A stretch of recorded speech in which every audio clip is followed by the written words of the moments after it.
I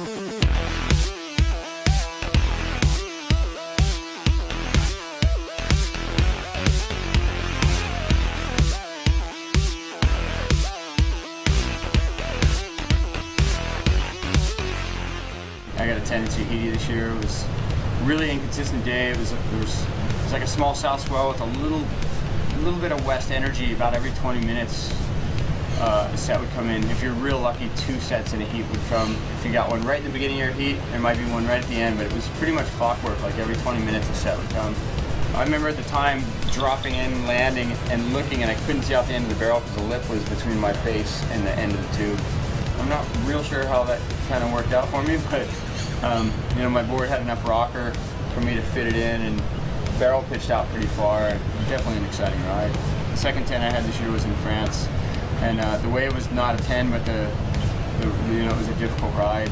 The ride was more of a 10, but the wave wasn't anything spectacular. It was kind of a less than average wave for the day, but I knew if I dropped in and I tried to stall, I was gonna pass up the barrel, so I just dug my arm in really hard. I was actually kind of hurting my shoulder because all the pressure kind of coming up the face, and I knew I was gonna have to kick my tail out and slide it.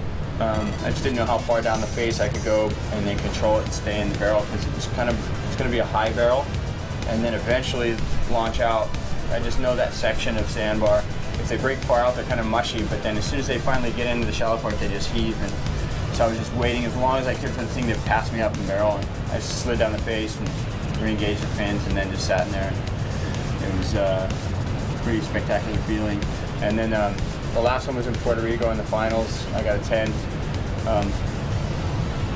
I nearly got a 10. I think one judge threw me a 10 in the quarterfinals to win the title.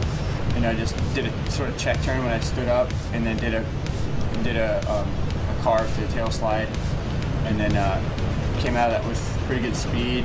Got another carve in, and I thought the wave was going to run past me and not let me get to the air section, but I didn't want to just miss that section and go for the air, so I decided to throw the second carve, and then it just held off enough for me to get to that last section, and I just did an air reverse, and you know, a pretty good spin and landed clean. And anyways, that was it.